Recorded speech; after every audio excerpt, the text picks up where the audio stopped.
Hello everyone, मेरा नाम हरमन है।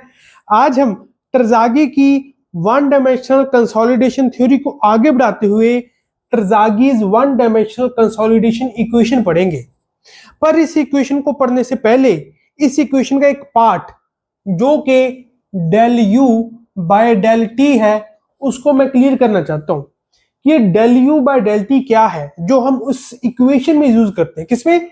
वन डायमेंशनल कंसोलिडेशन इक्वेशन जो ट्रजागी ने दी थी। यू तो आपको पता है, pore water pressure. Del u by del t ये क्या है? ये है rate of change of pore water pressure. मतलब देखिए कि हमने जब लोड लगाया तब जब जो हमारी पिछली क्लास है उसमें हमने देखा था कि कैसे पोर वाटर प्रेशर में एकदम बढ़ोतरी आ जाती है। कितने की? इक्वल टू डेल्टा सिग्मा, जो हमने ऊपर से लोड लगाया है, जो ऊपर से हमने स्ट्रेस लगाई है, उसके equal excess pore water pressure develop हो जाता है हमारे सॉइल में, राइट? तो del u by del t क्या दिखा रहा है हमें? Del u by del t it is showing rate of change of pore water pressure, rate of change of pore water pressure. अब एट इक्वल टू जीरो जो excess pore water pressure develop हो गया, time के साथ साथ वो कम होगा, ठीक है? और जैसे जैसे वो कम होता जाएगा वैसे वैसे जो स्ट्रेस थी वो सॉलिड्स को ट्रांसफर होती रहेगी। मतलब टोटल स्ट्रेस इफेक्टिव स्ट्रेस में बदलती रहेगी और वैसे वैसे ही हमारी सॉइल की सेटलमेंट होती रहेगी। हमारी सॉइल की सेटलमेंट कब हो रही है? जब उसके पोर्स में से पानी निकल रहा है। जब एक्सेस पोर वाटर प्रेशर बन गया, उस एक्सेस पोर वाटर प्रेशर को जब हम या जब सॉइल निकालता है, उस पानी को निकालता है एक ड्रेनेज पाथ के थ्रू, वैसे वैसे ही हमारे सॉइल की सेटलमेंट होती रहती है। जैसे इस तरह मान लीजिए ये एक कंटेनर है, ठीक है? ये एक कंटेनर है, इसमें एक साइड में दिखा दूं कि पोर वाटर प्रेशर निकल रहा है, ठीक है? दूसरी साइड में डाल दूं कि ये कुछ इसमें ऐड हो रहा है, ठीक है? निकल क्या रहा है? Pore water pressure. ऐड क्या हो रहा है? सिग्मा बार इफेक्टिव स्ट्रेस, ठीक है? इस पोर वाटर प्रेशर के निकलने से हमारी जो ये सॉइल है इसकी सेटलमेंट हो रही है। ये जितना जितना पोर वाटर प्रेशर जैसे जैसे निकल रहा है वैसे वैसे इस सॉइल की सेटलमेंट हो रही है। पहले इधर थी, अब इधर हो जाएगी। टाइम के साथ फिर ये इधर हो जाएगी। जैसे जैसे पोर वाटर प्रेशर निकलता रहेगा वैसे वैसे सेटलमेंट होती रहेगी। इस सेटलमेंट को हम क्या नाम दे रहे हैं? हमारे वाले केस में जब सॉइल फुली सैचुरेटेड है तब हमने उसके ऊपर लोड लगाया, स्टैटिक कंडीशन में लोड लग रहा है हमारे सॉइल के ऊपर, और उस लोड लगने की वजह से हमारे सॉइल की सेटलमेंट हो रही है। इस सेटलमेंट को हम क्या नाम दे रहे हैं? कंसोलिडेशन। कंसोलिडेशन का चैप्टर पढ़ रहे हैं। ऑफ कोर्स जब कंसोलिडेशन रेफर कर रहे हैं तो प्राइमरी कंसोलिडेशन की ही बात हो रही है, ये मैंने आपको बताया था, ठीक है? जैसे जैसे पोर वाटर प्रेशर निकल रहा है वैसे वैसे सिग्मा बार इफेक्टिव स्ट्रेस बढ़ रही है और वैसे वैसे ही हमारे सॉइल की सेटलमेंट हो रही है। सॉइल की सेटलमेंट पानी के निकलने की वजह से हो रही है, ठीक है? तो जो ये मैंने ये इसको लिख दिया rate of change of pore water pressure, मतलब हमारा पोर वाटर प्रेशर किस रेट से कम हो रहा है उसको ये डिनोट करता है del u by del t. जब भी मैं बोल दूं किसी भी चीज का रेट ऑफ चेंज, उसका मतलब होता है कि टाइम के साथ इस चीज के बदलने की क्या टेंडेंसी है, राइट? कि टाइम के साथ ये चीज कैसे बदल रही है, और बदलने को मैथमेटिकल टर्म्स में हम एज ए डिफरेंशियल रिप्रेजेंट करते हैं। तो इसलिए u को with respect to partial differential represent किया है, क्योंकि पोर वाटर प्रेशर टाइम और डेप्थ दोनों के साथ चेंज हो रहा है। तो दोनों को टेक इनटू अकाउंट करने के लिए del u by del t partial differential का इस्तेमाल किया है, और बदलने को जैसे मैंने आपको बताया डिफरेंशियल के फॉर्म में। पार्शियल डिफरेंशियल क्यों? क्योंकि पोर वाटर प्रेशर टाइम के साथ भी बदल रहा है और डेप्थ के साथ भी बदल रहा है। ये हमने पिछली क्लास में देखा था, जो ड्रेनेज पाथ के पास वाला है उसमें से जल्दी निकलेगा, जो उसके दूर है उसमें थोड़ा देर से निकलेगा। तो पोर वाटर प्रेशर टाइम के साथ भी चेंज हो रहा है और डेप्थ के साथ भी चेंज हो रहा है। अब ये वाली चीज, तो ये मैंने आपको समझा दिया, जब भी कोई चीज टाइम के साथ बदलती है हम उसको इन जनरल कह देते हैं रेट ऑफ चेंज। तो ये क्या हो गया, रेट, ये टाइम के साथ तो बदल रहा है, डेल टी हो रहा है, पर कौन सी चीज है, पोर वाटर प्रेशर। तो rate of change of pore water pressure, this del u by del t, ये क्या है, rate of change of pore water pressure. और जिस रेट से हमारा ये पोर वाटर प्रेशर चेंज होगा, जिस रेट से ये पोर वाटर प्रेशर कम होगा, क्योंकि जब मैं ये वर्ड इस्तेमाल कर रहा हूं रेट ऑफ चेंज, तो चेंज तो इंक्रीज भी हो सकता है और डिक्रीज भी हो सकता है, दोनों चीजें हो सकती हैं। पर हमारे वाले केस में हमको देखना पड़ेगा लॉजिक को इस्तेमाल करके कि ये बढ़ रहा है, ये कम हो रहा है, इंक्रीजिंग और डिक्रीजिंग। और पोर वाटर प्रेशर हमें पता है क्या हो रहा है हमारे सॉइल में, डिक्रीज हो रहा है, राइट। टाइम के साथ साथ एट टी इक्वल टू 0 के बाद वो टाइम के साथ साथ कम हो रहा है। तो पोर वाटर प्रेशर जैसे जैसे कम हो रहा है उसके rate of change of pore water pressure, इसको मैं क्या कहूंगा, इसको मैं कंसोलिडेशन का रेट भी कह सकता हूं, रेट ऑफ कंसोलिडेशन। क्योंकि जिस रेट से पोर वाटर प्रेशर कम हो रहा है, जैसे जैसे मेरा जैसे जैसे वॉइड्स में से पानी निकल रहा है, वैसे वैसे ये मेरी सॉइल नीचे बैठ रही है, इसकी सेटलमेंट हो रही है, और सेटलमेंट को हम कंसोलिडेशन का नाम दे रहे हैं। तो ध्यान दीजिए, पोर वाटर प्रेशर के कम होने की वजह से सॉइल नीचे बैठ रही है, तो जिस रेट से पोर वाटर प्रेशर कम होगा उसी रेट से मेरा ये जो सॉइल है वो नीचे बैठेगी। इसीलिए हम इस rate of change of pore water pressure को, इसको मैं भी रब कर देता हूं, इसीलिए हम इस rate of change of pore water pressure को रेट ऑफ कंसोलिडेशन भी कहेंगे। क्योंकि जैसे मैंने आपको बताया, जिस रेट से पानी बाहर निकलेगा उसी रेट से सॉइल नीचे बैठेगा, और सॉइल के नीचे बैठने को हम कंसोलिडेशन कह रहे हैं। इसीलिए this rate of change of pore water pressure is equal to rate of consolidation. Now अब इस ट्रजागी की वन डायमेंशनल कंसोलिडेशन इक्वेशन की हमने लेफ्ट हैंड साइड लिख ली, del u by del t, इस चीज को लिख लिया हमने। इस चीज को लिखने के बाद अब मैं लिखूंगा ये जो रेट, जो ये ट्रजागी की वन डायमेंशनल कंसोलिडेशन इक्वेशन है ना, ये बेसिकली हमें बताती है कि कंसोलिडेशन की रेट कितनी होगी, ठीक है। तो कंसोलिडेशन की rate del u by del t किसके इक्वल होगी, it will be equal to, एक पहले कोफिशिएंट आएगा, now I can write it with this pen, right, with this pen I can write it CV, ये coefficient है। Coefficient क्यों, इसे मैं आपको बताता हूं, इसे हम कोफिशिएंट ऑफ कंसोलिडेशन कहते हैं। जैसे हम जब परमेबिलिटी का चैप्टर पढ़ते हैं तब हम क्या कहते हैं, velocity of flow will be proportional to hydraulic gradient, ठीक है। Velocity of flow will be directly proportional to hydraulic gradient between those two points, ठीक है, जिसके थ्रू मतलब सॉइल के थ्रू पानी फ्लो कर रहा है। तो velocity is directly proportional to hydraulic gradient between those two points, ठीक है, ये हम डार्सीज लॉ में कहते हैं।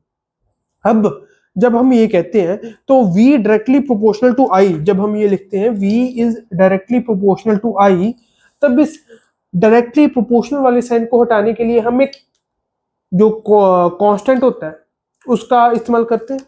और वो कांस्टेंट क्या होता है आपको पता है, V equal to I, constant क्या होता है, कोफिशिएंट ऑफ परमेबिलिटी K का। हम एक कोफिशिएंट को इंट्रोड्यूस करते हैं जिसको हम कहते हैं कोफिशिएंट ऑफ परमेबिलिटी। वैसे इस कंसोलिडेशन इक्वेशन को लिखने के लिए हम एक कोफिशिएंट का इस्तेमाल कर रहे हैं, कोफिशिएंट ऑफ कंसोलिडेशन। वहां परमेबिलिटी पढ़ते वक्त हमने कोफिशिएंट ऑफ परमेबिलिटी का इस्तेमाल किया, यहां कंसोलिडेशन पढ़ते वक्त हम कोफिशिएंट ऑफ कंसोलिडेशन का इस्तेमाल कर रहे हैं, right. This CV, this is coefficient of coefficient of consolidation.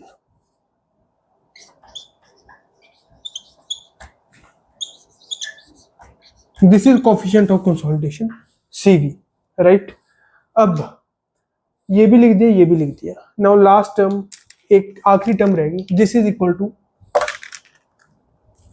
Del square u by del z square, right? तो ये है ट्रजागी की वन डायमेंशनल कंसोलिडेशन इक्वेशन.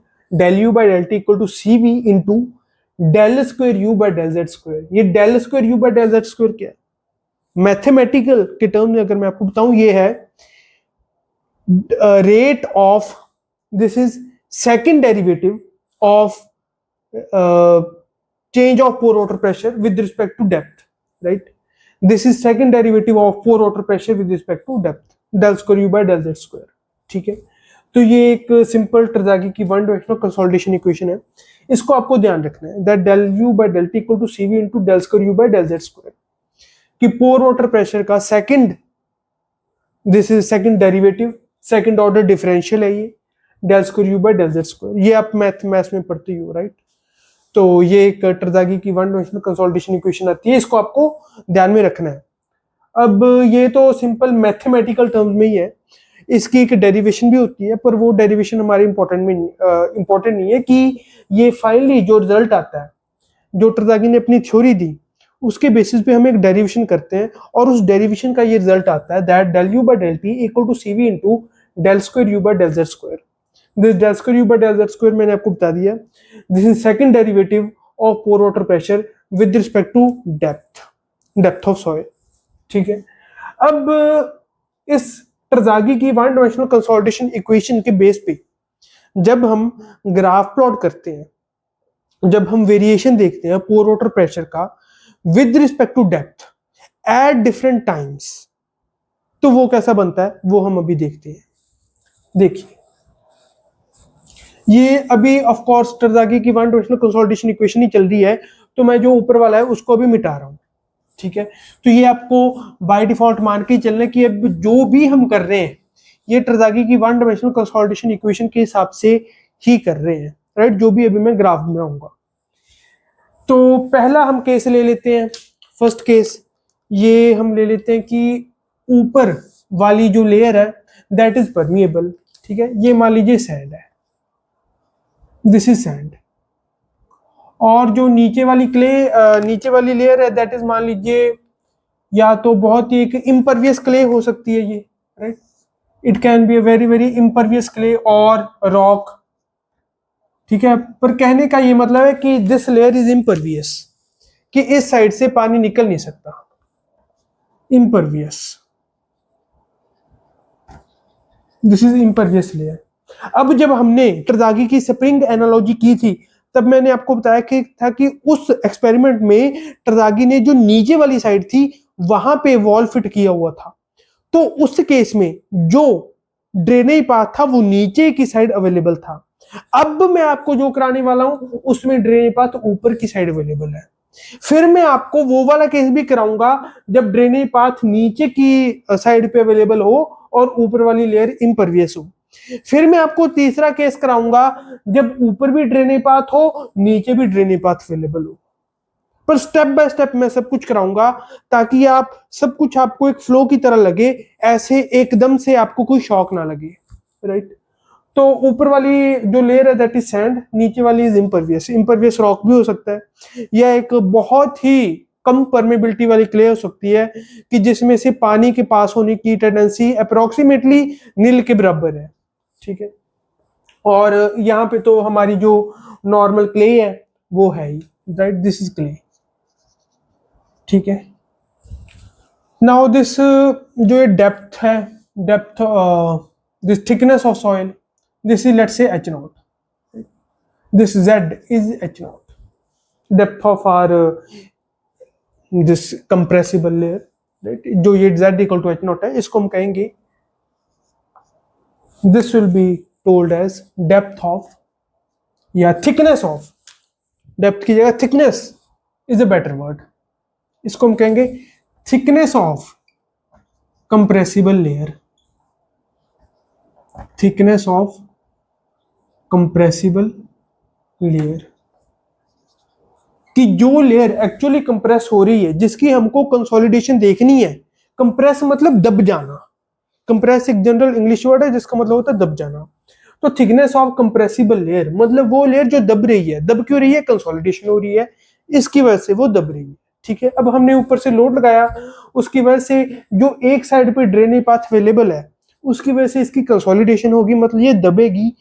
तो कैसे पोर वाटर प्रेशर की वेरिएशन होगी with respect to depth and time, वो हम अभी देखने जा रहे हैं।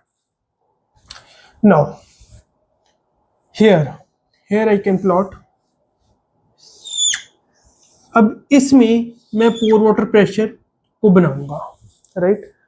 ये मैंने जितनी इसकी डेप्थ थी उतनी इसकी, ये जो पोर वाटर प्रेशर की वेरिएशन मैं बना रहा हूं अक्रॉस दिस डेप्थ, वो मैं भी बनाने जा रहा हूं। This right, this is equal to h nought, z equal to h not.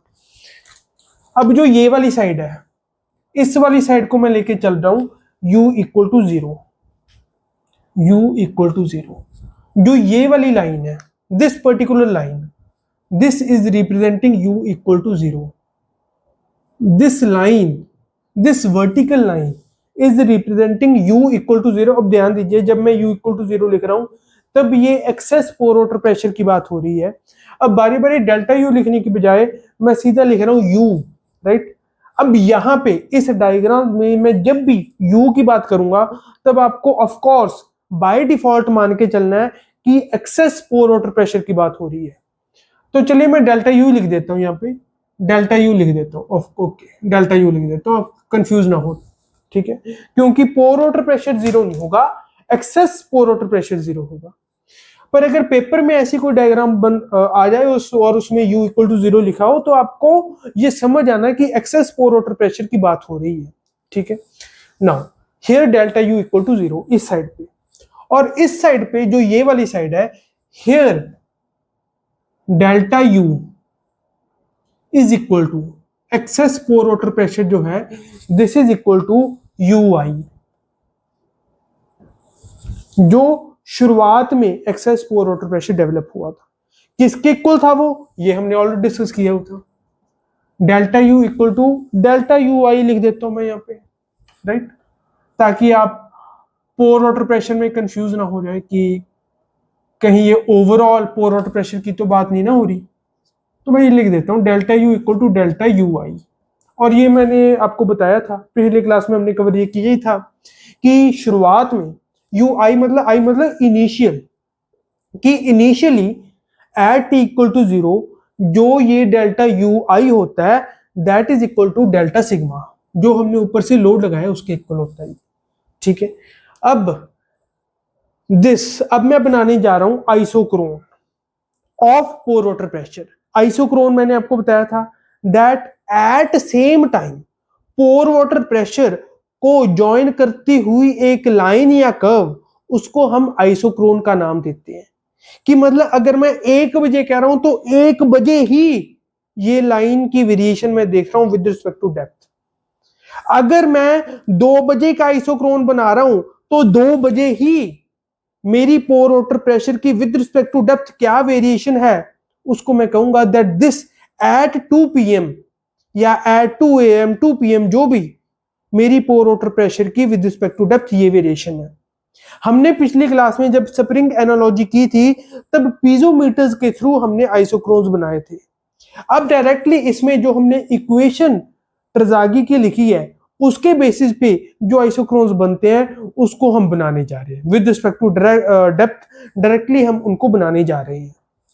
ठीक है, now this delta u equal to zero ये कब होगा? This stage will be reached, अगर मैं थ्योरेटिकली बात करूं, जो हमारी कंसोलिडेशन की इक्वेशंस आती हैं वो हम आगे अभी पढ़ेंगे, पर उनके हिसाब से अगर मैं बात करूं तो this stage is reached at t equal to infinity. This is reached at t equal to infinity. Theoretically अगर मैं बात करूं, this is theoretical time. this is not working, so okay, this is my theoretical time। जो t equal to infinity का, this is theoretical time. ठीक है, actual में जब पूरी तरह से हमको देखने लगे कि पोर वाटर प्रेशर अब निकल नहीं रहा, तो उस टाइम को कहेंगे कि हमारी अब कंसोलिडेशन कंप्लीट हो रही है। तो उस टाइम के कॉरस्पॉन्डिंग जो डेल्टा यू इक्वल टू 0 वो कहलाएगा that this is our time for complete consolidation. ठीक है, तो at t equal to infinity delta u equal to 0 होगा। पर मैं फिर से बता रहा हूं कि टी इक्वल टू इन्फिनिटी लिखा है, इसका मतलब ये नहीं है कि कंसोलिडेशन अनंत समय के लिए चल ही रही है, जब तक धरती है तब तक कंसोलिडेशन चलती रहेगी, ऐसा नहीं होता। हमने जो इक्वेशन बनाई है उसके बेसिस पे जब हम टाइम निकालते हैं तब then at t equal to infinity वो निकल के आता है that for 100% consolidation that 100% consolidation will get completed at t equal to infinity. Now ये है आइसोक्रोन, जो मैंने ये वर्टिकल लाइन बनाई है ये आइसोक्रोन है, बिल्कुल आइसोक्रोन है ये। क्यों? क्योंकि एट वो वाला टाइम जहां पे कंसोलिडेशन कंप्लीट हो गई, मान लीजिए ये तो थ्योरेटिकल टाइम आ गया ना टी इक्वल टू इन्फिनिटी, मान लीजिए एक्चुअली 5 साल के बाद कंसोलिडेशन कंप्लीट हो रही है। मैंने अपना एक स्ट्रक्चर बनाया एक क्ले सॉइल के ऊपर, उस जो मैंने ये स्ट्रक्चर बनाया उसकी कंसोलिडेशन कंप्लीट हो रही है मान लीजिए 5 साल के बाद। जो वो 5 साल के बाद कंसोलिडेशन कंप्लीट हो रही है तब मैं अपना एक आइसोक्रोन बनाऊं पोर वाटर प्रेशर का, तो वो कुछ ऐसा बनेगा डेल्टा यू इक्वल टू 0। ठीक है, फॉर आर एग्जाम्पल ठीक है, for our example t can be equal to 5 years। This is practically, this is theoretically. T equal to infinity theoretically, t equal to 5 years practically. ठीक है, तो वहां पे आइसोक्रोन क्या होता है कि सेम पोर वाटर प्रेशर को ज्वाइन करती हुई लाइन, हाँ ठीक है, सेम पोर वाटर प्रेशर को ज्वाइन करती हुई लाइन है ये। कौन सा pore water pressure? Zero pore water pressure, zero excess pore water pressure. ठीक है, zero excess pore water pressure को ज्वाइन करती हुई लाइन है ये, बिल्कुल है। ठीक है, at t equal to 5 years हमारे वाले केस में। ठीक है, ओके, दिस इज आइसोक्रोन। अब ये वाली लाइन भी आइसोक्रोन है, बिल्कुल है। क्यों? This is an isochrone at t equal to 0। T equal to 0 मतलब जब उस इंस्टेंट पे जब मैंने लोड लगाया, जब मेरी सॉइल के ऊपर मैंने एक लोड के थ्रू स्ट्रेस लगी है, उस इंस्टेंट के ऊपर मेरा जो पोर वाटर प्रेशर है वो कितना हो रहा है? Delta equal to delta u equal to delta sigma.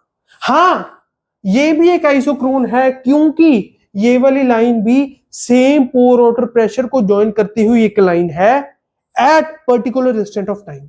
और वो इंस्टेंट ऑफ टाइम क्या है? At t equal to 0। At t equal to 0 अगर मैं with respect to depth, with respect to this depth same pore water pressure को join करती हुई line को बनाऊं तो वो कुछ ऐसी बनेगी, वर्टिकल लाइन। ठीक है, यहां पे डेल्टा यू इक्वल टू 0 है, यहां पे delta u equal to delta u equal to delta sigma है। This horizontal variation, this horizontal line is showing variation of delta u. ठीक है, जैसे एक्स एक्सिस में ये हमारा एक्स वाई ग्राफ होता है। ठीक है, मुझको एक स्टूडेंट ने कहा था कि उसको इस चीज में बहुत ज्यादा प्रॉब्लम हो रही है, तो मैं इसलिए इस चीज को पूरी डिटेल में समझा रहा हूं। तो हमारा जैसे ये एक्स वाई ग्राफ होता है, इसमें जैसे जैसे हम इधर बढ़ते हैं वैसे वैसे हमारा एक्स बढ़ता है, राइट। वैसे ही मैंने एक जो ये डायग्राम बनाई है इसको आप ऐसे विजुअलाइज कर सकते हो कि एक ग्राफ है, इस ग्राफ पे इधर डेल्टा यू इक्वल टू 0 है और इधर डेल्टा यू इक्वल टू, जैसे जैसे हम इधर जा रहे हैं वैसे वैसे पोर वाटर प्रेशर बढ़ रहा है। ठीक है, नाउ अब this is at t equal to 0, this is at t equal to 20। हमने दो एक्सट्रीम्स के ऊपर अपने जो पोर वाटर प्रेशर उसकी वेरिएशन को बना लिया, दो आइसोक्रोन्स को हमने बना लिया। अब जो बीच वाले टाइम है उन पे आइसोक्रोन्स कैसे बनेंगे, अब उनको देखते हैं। मान लीजिए एट जो टी इक्वल टू 0 है, ठीक है, उसके जस्ट बाद मैं देखना चाह रहा हूं, मान लीजिए आज 1 बजे मैंने अपनी कंसोलिडेशन को शुरू किया, तो बिल्कुल जस्ट 1 बजे तो ये वाला बना, पर 1 बजे के जस्ट बाद अगर मैं देखूं तो वो आइसोक्रोन कैसा होगा? वो आइसोक्रोन कुछ ऐसा होगा। मैं चाहता हूं कि आप वीडियो को पॉज करके अपनी तरफ से इस आइसोक्रोन को बनाने की ट्राई करें ताकि आपको एक कंसेप्चुअल क्लैरिटी मिले, राइट। अब मैं बनाने जा रहा हूं, this isochrone will be like this. अब ऐसे एक पैराबोलिक वेरिएशन आती है, ठीक है, जो हमारे पोर वाटर प्रेशर की डिसिपेशन की हम बनाते हैं। एक पैराबोलिक वेरिएशन आती है पोर वाटर प्रेशर की। जैसे हमने पिछली क्लास में स्प्रिंग एनालॉजी में पीजोमीटर्स के लिए आइसोक्रोन्स बनाए थे, उसी कंसेप्ट से मैं यहाँ पे आपके लिए आइसोक्रोन्स बना रहा हूं। जो ये वाला पार्टिकल होगा सॉइल का, उसमें से बिल्कुल उसी इंस्टेंट के जस्ट बाद जब हमने लोड लगाया, वहां से एक्सेस पोर वाटर प्रेशर निकल जाएगा। क्यों? हमने देखा था, जैसे जो वो वाला हमारा पिछली वाली क्लास थी, उसमें हमने देखा था कि जो वॉल के जस्ट पास सॉइल है उसमें निकल जाएगा, तभी निकल जाएगा जब हमने वॉल खोला, तभी उसमें से access pore water pressure dissipate हो जाएगा। यहाँ पे डिसिपेट होगा। जैसे जैसे हम उसके दूर जाते रहे, हमारे वाले केस में ये वाली जो लेयर है, this is a drainage path, ठीक है। ये वाली जो लेयर है, this is acting as a drainage path. तो यहां पे तो उसी इंस्टेंट पे पोर वाटर प्रेशर डिसिपेट हो जाएगा। जैसे जैसे हम दूर जाते रहेंगे, वैसे वैसे वैसे ऐसे पोर वाटर प्रेशर अभी बढ़ता रहेगा, बढ़ता रहेगा, बढ़ता रहेगा, बढ़ता रहेगा, और यहां पे आके पोर वाटर प्रेशर अभी भी उतना ही होगा जितना पहले था। That is equal to UI। जो ये वाली लेयर है, इसमें मैंने आपको पहली क्लास में समझाया था कि बिल्कुल वॉल ओपन करते ही यहां पे पोर वाटर प्रेशर डिसिपेट हो जाएगा, ठीक है। हमारे वाले केस में हमारे कोई वॉल तो लगी नहीं है, बट नेचर की एक वॉल्व है। नेचर की कौन सी वॉल्व है? Sand, which is acting as a drainage path. तो जस्ट उसके बाद जो ये वाला है, इसमें से यहां से पोर वाटर प्रेशर डिसिपेट होना शुरू हो जाएगा। और जो हमने इक्वेशन देखी है, उसमें हमने देखा कि दैट पोर वाटर प्रेशर की जो वेरिएशन है with depth, it is parabolic. तो यहां पे 0 हो गया, पर जैसे जैसे हम डेप्थ मतलब जाते रहे, इस ड्रेनेज पाथ से दूर जाते रहे, वैसे वैसे पोर वाटर प्रेशर भी बढ़ता रहेगा, बढ़ता रहेगा, बढ़ता रहेगा, और यहाँ पे पोर वाटर प्रेशर अभी भी उतना ही होगा जो पहले था। दिस इज एट जस्ट, इसको मैं डिनोट करूं तो this is just after loading, just after loading, ठीक है। अब थोड़ा सा और टाइम बीत जाए, जैसे एक दिन के बाद अगर मैं देखूं, तो वो कुछ इस तरीके का ग्राफ बनेगा, ठीक है। This is at T equal to T1, ठीक है। ये फिर मान लीजिए उसके बाद मैं 6 महीने के बाद देख रहा हूं, तो वो कुछ इस तरीके का ग्राफ बनेगा eight T equal to T2। फिर उसके बाद मान लीजिए eight T equal to T3 में बना रहा हूं, मान लीजिए 1 साल के बाद देख रहा हूं, तो इस तरीके का। और करते करते करते करते एक पॉइंट ऐसा आएगा जब सारी जो मेरा सारे का सारा सॉइल है, वहां से पोर वाटर प्रेशर, जो एक्सेस पोर वाटर प्रेशर बना था, वो पूरी तरह निकल जाएगा। और उस कंडीशन को मैं बोलूंगा कि now my consolidation has got completed. तो इसको मैं बोलूंगा दैट कंसोलिडेशन, जब access pore water pressure dissipate हो गया, now consolidation is completed, right. Now consolidation is completed. अब अगर आप इस ग्राफ को ध्यान से देखें, तो जैसे जैसे टाइम को मैं बढ़ा रहा हूं, वैसे वैसे यहां पे जो पोर वाटर प्रेशर था अब कम हो गया, ठीक है, टाइम के बढ़ने से।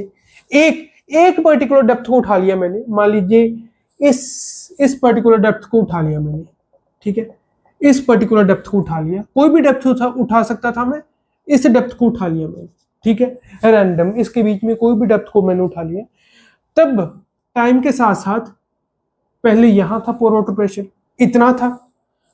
ध्यान दीजिए, पोर वाटर प्रेशर जैसे जैसे मैं इधर आ रहा हूं, वैसे वैसे पोर वाटर प्रेशर बढ़ रहा है। तो पहले इतना था, अब इतना ही रह गया, कम रह गया।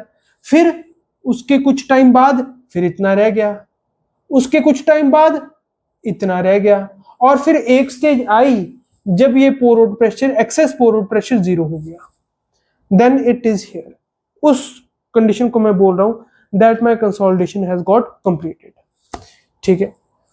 तो ये एक ऐसी मेरे पास ग्राफ आ जाएगा कंसोलिडेशन का, ठीक है। तो ये तो हमने देखा है दैट जो मैंने ये सारे बनाए दीज आर ऑफ कोर्स आइसोक्रोन्स, क्योंकि जो ये बनाए मैंने विद ग्रीन मार्कर, ये कौन सी चीज को, this is my green marker, ये कौन सी चीज को डिनोट कर रहे हैं, ये डिनोट कर रहे हैं कि इस पर्टिकुलर टाइम पे जो मैंने T1 T2 T3 जो भी लिखा है मैंने, मतलब इस पर्टिकुलर इंस्टेंट ऑफ टाइम पे, इस पर्टिकुलर टाइम के ऊपर मेरी पोर वाटर प्रेशर की विद रिस्पेक्ट टू डेप्थ क्या वेरिएशन है। Isochrone, iso same, chrone with respect to time, मतलब विद रिस्पेक्ट टू टाइम्स, मतलब टाइम सेम, ठीक है, सेम टाइम के ऊपर मैं अपनी पोर वाटर प्रेशर की with respect to depth variation देख रहा हूं।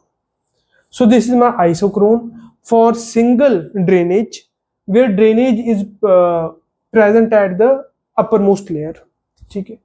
अब इसी चीज को अगर मैं थोड़ा सा रिवर्स कर दूं, मान लीजिए सैंड इधर ना होके इधर हो, मैं आपको दोनों कंडीशन कराऊंगा। दोनों कंडीशन इसलिए क्योंकि देखिए जो सबसे पॉपुलर है वो तो ये वाला केस है जो मैंने आपको कराया, सबसे पॉपुलर ये वाला केस है कि ऊपर वाली साइड ड्रेनेज है, नीचे वाली साइड ड्रेनेज नहीं है, जो ज्यादातर कराया जाता है। पर गेट में क्योंकि थोड़ा सा हटके पूछना है, तो नीचे वाली साइड पे सैंड हो सकती है, ऊपर वाली साइड इम्परवियस हो सकती है, ठीक है। तो इसलिए वहां ऑफ कोर्स ऐसे हो सकता है कि आपको नीचे सैंड दे दी जाए और ऊपर इम्परवियस दे दी जाए, थोड़ा सा हटके पूछने के लिए।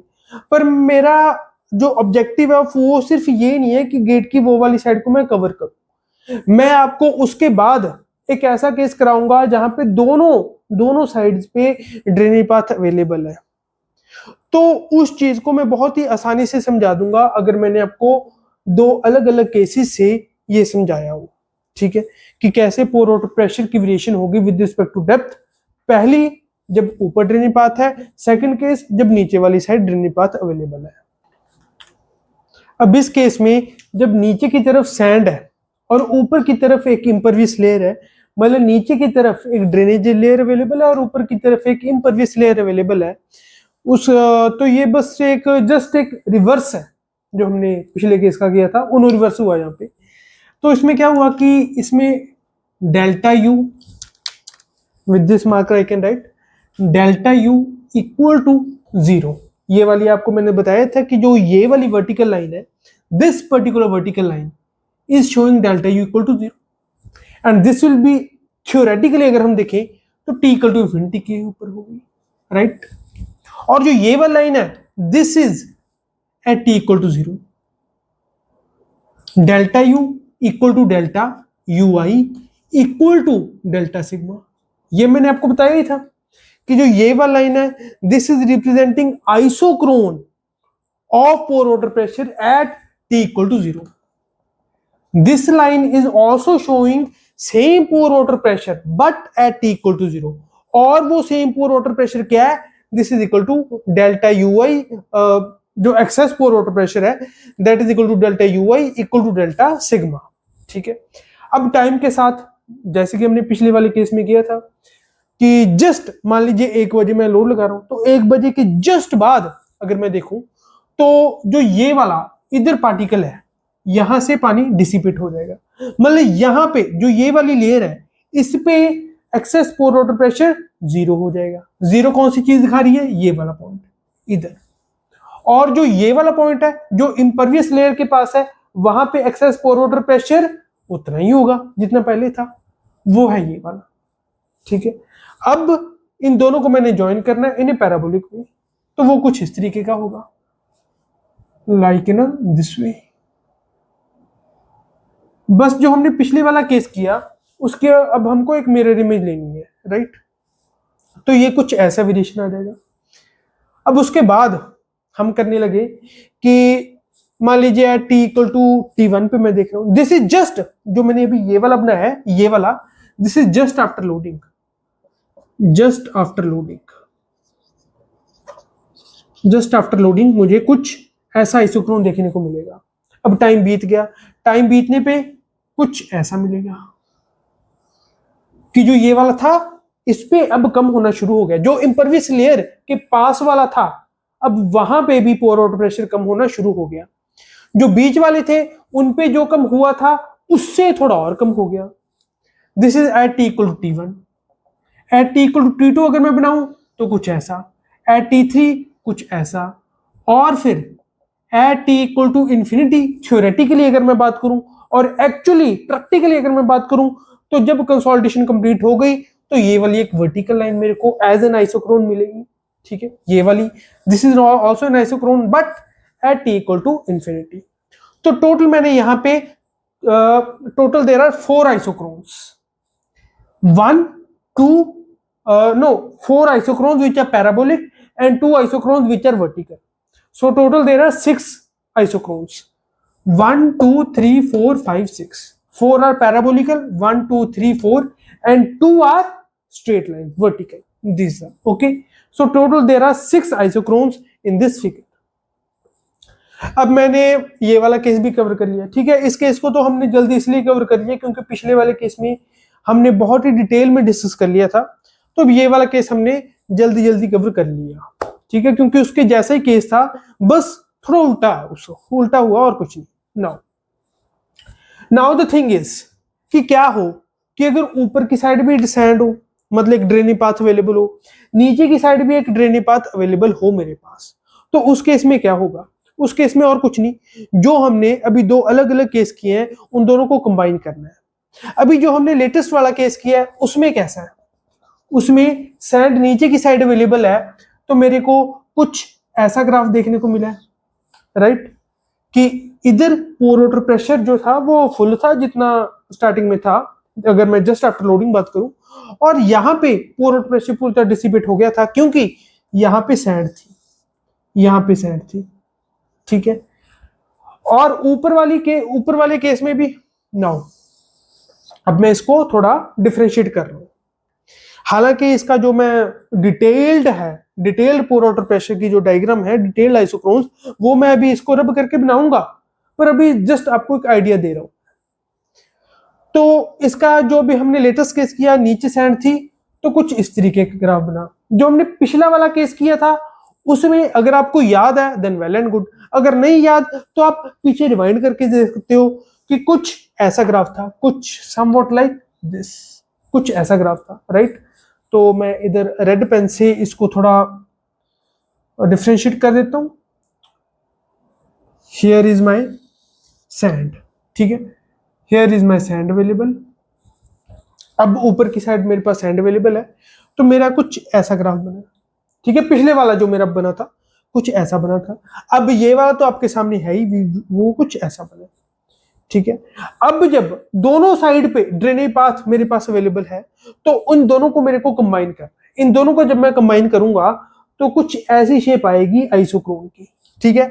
अब ये वाली शेप आप अपने दिमाग में रखिएगा, इस शेप को आप अपने दिमाग में रखिए, और फिर हम केस करते हैं जब डबल ड्रेनेज अवेलेबल हो हमारे पास, top and bottom both.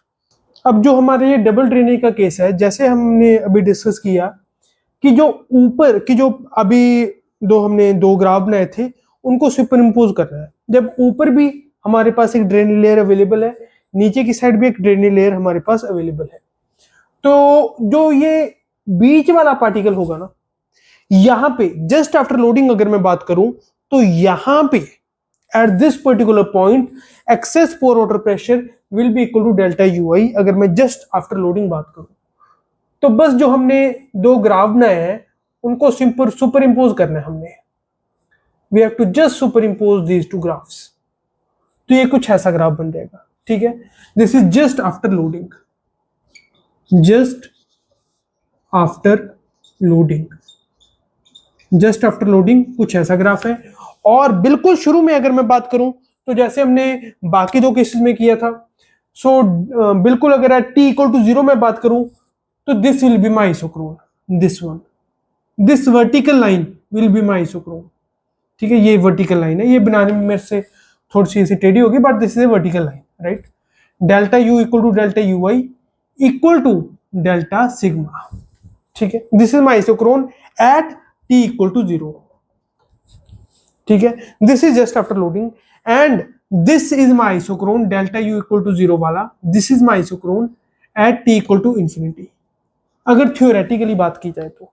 Practically जब कंसोलिडेशन कंप्लीट हो गई then this is the isochrone, this vertical line is the isochrone, when our consolidation has got completed. अब बीच में जैसे मैंने आपको बताया जस्ट आफ्टर लोडिंग कुछ ऐसे बनेगा। अगर थोड़ी देर बाद आप देखोगे तो कुछ इस तरीके का आइसोक्रोन आपको देखने को मिलेगा, फिर कुछ टाइम के बाद कुछ ऐसा, देन लाइक दिस, और फिर करते करते करते करते एक टाइम ऐसा आएगा जब एक वर्टिकल लाइन हमको एज आइसोक्रोन मिलेगी। So let's say this is at t equal to t1, this is at t equal to t2, t equal to t3, t equal to t4। तो अब मैंने टोटल 6 आइसोक्रोन्स टोटल इसमें बना दिए हैं, 4 are of parabolic nature and 2 are of vertical nature. ठीक है, this all are आइसोक्रोन्स।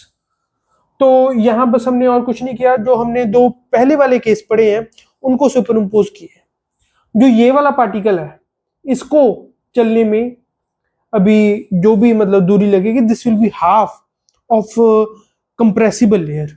ठीक है, जो मैक्सिमम दूरी कोई भी पार्टिकल तय करेगा ड्रेनेज के लिए उसको हम कहते हैं लेंथ ऑफ ड्रेनेज पाथ। अब ये वाला पार्टिकल चाहे इधर जाए चाहे इधर जाए, it has to cover half of layer of compressible layer, half of thickness of the layer of compressible layer. ठीक है, मान लीजिए जो ये पूरी लेयर है इसकी थिकनेस है h0। So the length of drainage path, जिसको हम d से डिनोट करते हैं, लेंथ ऑफ ड्रेनेज पाथ जिसको हम d से डिनोट कर रहे हैं, this will be equal to h0/2। अगर सिंगल ड्रेनेज जब हो रही थी तब उस केस में this d was equal to h0। ठीक है, क्योंकि उसमें जो maximum distance a particle has to travel to dissipate, ठीक है, to get eradicated from our compressible layer was the same as that the thickness of compressible layer. ठीक है, मान लीजिए यहां पे मेरी जब एक इम्परवियस लेयर थी तो इस वाले पार्टिकल को h0 का डिस्टेंस कवर करना पड़ रहा था। अगर यहां पे इम्परवियस लेयर थी, इस साइड सैंड थी, तो इस वाले पार्टिकल को इतना h0 का डिस्टेंस कवर करना पड़ रहा था। पर हमारे इस वाले केस में जब दोनों साइड पे सैंड अवेलेबल है तो जो बीच वाला पार्टिकल है उसको मैक्सिमम डिस्टेंस h0/2 ही कवर करना पड़ेगा। जो ये वाला पार्टिकल है इसको h0/2 से कम डिस्टेंस कवर करना पड़ेगा, इट विल बी दिस वाला डिस्टेंस। जो इधर कोई पार्टिकल है उसको इतना डिस्टेंस कवर करना पड़ेगा, this is also less than h0/2। ठीक है, तो ऐसे आपके जो आइसोक्रोन्स हैं ये आप बना लोगे for double drainage and for single drainage. पहले हमने दो केस किए हैं फॉर सिंगल ड्रेनेज, अब हमने ये वाला केस किया है डबल ड्रेनेज का। अब एक थ्योरेटिकल अगर मैं बनाऊं, लेट मी इरेज दिस। अगर मैं एक थ्योरेटिकल केस आपके लिए बनाऊं, this is just a theoretical case जो मैं बनाने जा रहा हूं। ठीक है, इस केस में मान लीजिए कि मेरे ऊपर की साइड एक इम्परवियस लेयर अवेलेबल है, इम्परवियस लेयर। ठीक है, नीचे की साइड भी एक इम्परवियस लेयर अवेलेबल है। तो उस केस में जो मेरा आइसोक्रोन बनेगा that will be, this is my pore water pressure का डायग्राम। ठीक है, इसको मैं थोड़ा सही करके बना देता हूं।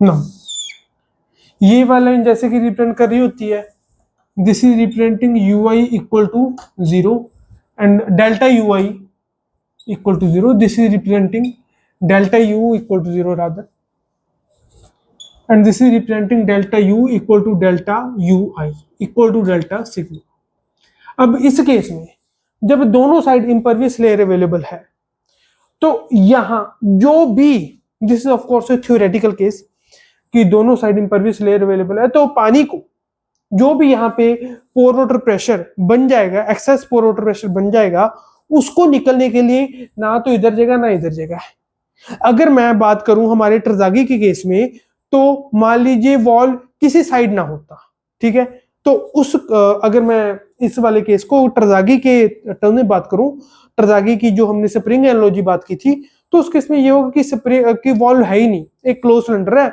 उसको हमने लोड लगाया है उसमें, राइट। तो उस केस में क्या होगा कि पानी को निकलने के लिए कोई रास्ता ही नहीं है, जो भी यहाँ पे एक्सेस पोर वाटर प्रेशर बन गया वो बन गया। अब चाहे मैं अब देखूं, 2 साल बाद देखूं, 5 साल बाद देखूं, जब भी मैं देखूं इतना एक्सेस पोर वाटर प्रेशर बना रहेगा, डिसिपेट होगा ही नहीं। ठीक है, तो इस केस में सिर्फ एक आइसोक्रोन देखने को मेरे को मिलेगा, और वो कौन सा होगा, ये वाला, सिंपली दिस वन। सिर्फ एक आइसोक्रोन मेरे को देखने को मिलेगा, this one, where delta ui equal to delta ui equal to delta sigma. मतलब इस केस में कंसोलिडेशन होगी ही नहीं। इस केस में पोर वाटर प्रेशर, जो एक्सेस पोर वाटर प्रेशर है, वो सॉइल सॉलिड को ट्रांसफर होगा ही नहीं। ठीक है, तो ये एक थ्योरेटिकल केस था। ठीक है, ये एज ए रीजनिंग क्वेश्चन आपसे पूछा जा सकता है, तो मैंने ये वाला भी कवर कर दिया। इसमें सिर्फ एक आइसोक्रोन आपको देखने को मिलेगा। अगर पूछा जाए कि कौन सा ऐसा केस है जिसमें सिर्फ एक आइसोक्रोन आपको देखने को मिले, then this will be this. जो हमने बाकी के 3 केस किए, उसमें थ्योरेटिकली अगर मैं बात करूं तो बनाने के लिए आप इनफाइनाइट आइसोक्रोन्स बना सकते हैं। ठीक है, T equal to T1, T2, T3, T4 जितनी मर्जी आप बनाते रहे। जैसे अब कंसोलिडेशन शुरू हो गई, आप 1 मिनट पे आइसोक्रोन बनाते रहे, जितने मर्जी बनाते रहे। ठीक है, जब तक कंसोलिडेशन हो नहीं रही। तो थ्योरेटिकली आप इनफाइनाइट आइसोक्रोन्स बना सकते हैं for single drainage as well as double drainage conditions. और इस वाली कंडीशन में जब दोनों लेयर्स इम्परवियस है, जब दोनों साइड पे इम्परवियस लेयर अवेलेबल है, तब एक सिंगल आइसोक्रोन ही हमको मिलेगा। बीच वाला कोई केस नहीं है। या तो सिंगल आइसोक्रोन हम बनाएंगे, या इनफाइनाइट आइसोक्रोन्स हम बना सकते हैं। बना कितने रहे हैं वो अलग बात है, बना कितने सकते हैं दैट आर इनफाइनाइट। ठीक है, तो यहां से हमने आइसोक्रोन्स को अलग अलग लेयर्स के लिए कवर कर लिया। ये भी देख लिया कि लेंथ ऑफ ड्रेनेज पाथ कितनी होगी, maximum distance that a particle will have to travel to dissipate the pore water pressure. ठीक है, तो that will be length of drainage path. Double drainage में it will be half of the thickness of compressible layer, and in single drainage it will be equal to thickness of compressible layer. ठीक है, तो इसी के साथ ही हम अपना आज का जो लेक्चर है उसको वाइंड अप करते हैं, और अगली क्लास में हम अपने कंसोलिडेशन के कंसेप्ट्स को आगे बिल्ड आउट करेंगे। Right, for now it's okay, thank you.